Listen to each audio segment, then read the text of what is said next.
What is up, guys? We got the full speed test camera comparison for the Galaxy S21 FE versus the S20 FE. So a few of you guys have been asking me this question: should you upgrade? No, it's really not a necessary upgrade. The S21 FE is really for people who have older Galaxy phones, maybe like a Galaxy S9, maybe a Galaxy S10. There's really no reason. There's not really a significant difference between these two phones, honestly, like we're going to see here. Alright, so let's go ahead and get started here. We are, I believe, still on Android 11 on the S20 FE. We will be getting that Android 12 update very soon. We are on Android 12 on here. Snapdragon 888 versus the 865. Both have 6 gigs of RAM here. Let's go ahead and get started. Alright, let's go ahead and open Subway Surf. We really should not see too much of a difference here, guys.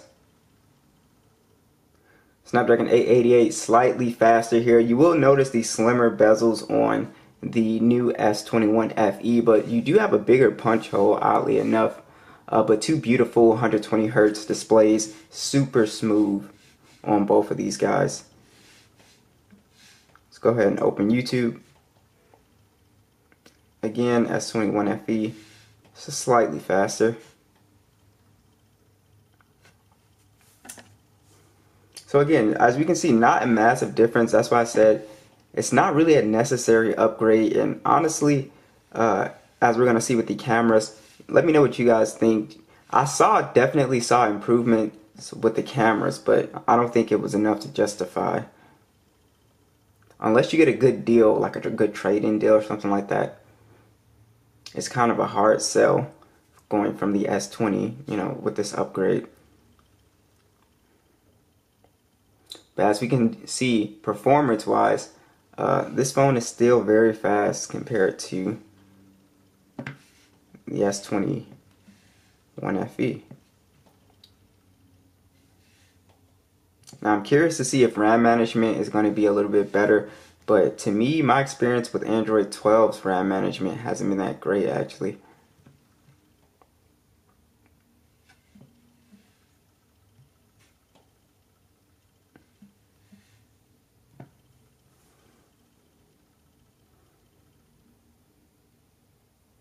Now we can see that big difference there, opening Jetpack.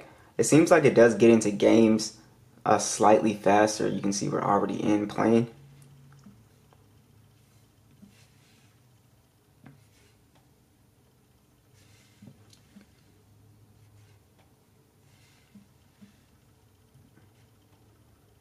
And let's go ahead and check out those Geekbench scores here.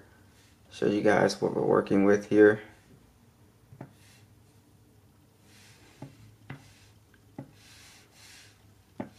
So these are your Geekbench scores. Really not that big of a jump from the as far as the multi-core, as you really see, you know, a bit of a jump in that single core. Let's go ahead and open PUBG. Now these phones actually do play at the same exact settings, so you're not really getting an upgrade as far as gaming performance goes. The Snapdragon 865 is still extremely fast when it comes to gaming performance.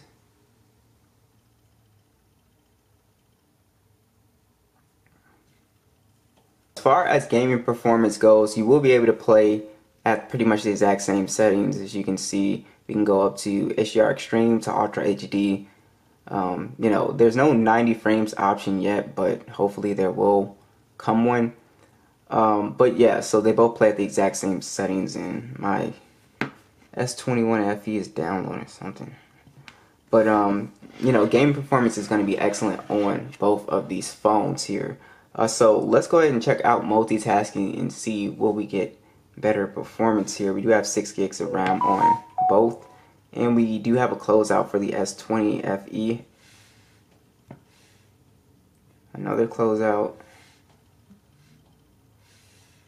They both closed that one out.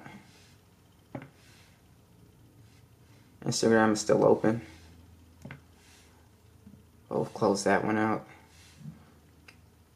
So we do have a slight, it looks like a slight improvement in terms of multitasking. It did keep those two earlier applications open. Alright, so the S21 FE does do a slightly better job of multitasking. Actually, a much better job, actually. So that is pretty nice to see. Alright, so the S21 FE wins that by a pretty big margin there. Alright, let's go ahead and talk about the camera specs here. So on the S21 FE, you do have a 12 megapixel standard, an 8 megapixel telephoto that does 3x optical zoom, and a 12 megapixel ultra wide. It does 4K 60, and then we have a 32 megapixel selfie that also does 4K 60 as well. On the S20 FE, we do have a 12 megapixel standard, 8 megapixel telephoto, 3x optical zoom, 12 megapixel ultra wide, 4K 60, and then we also have a 32 megapixel camera that also does 4K 60. So let's go ahead and check out those side by side stills. Let me know, do you guys see any type of improvement with these photos?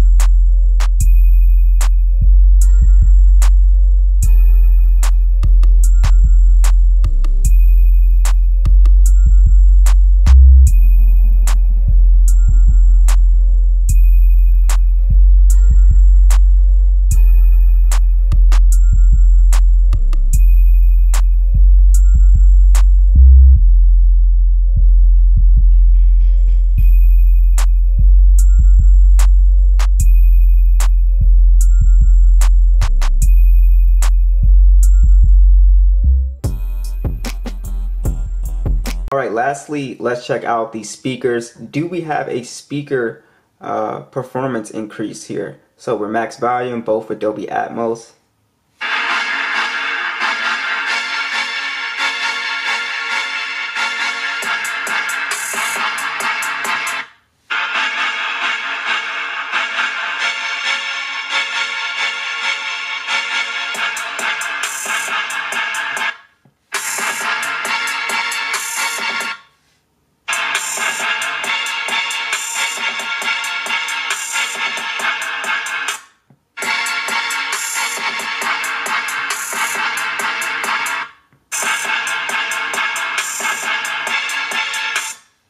So there's not really a noticeable difference here.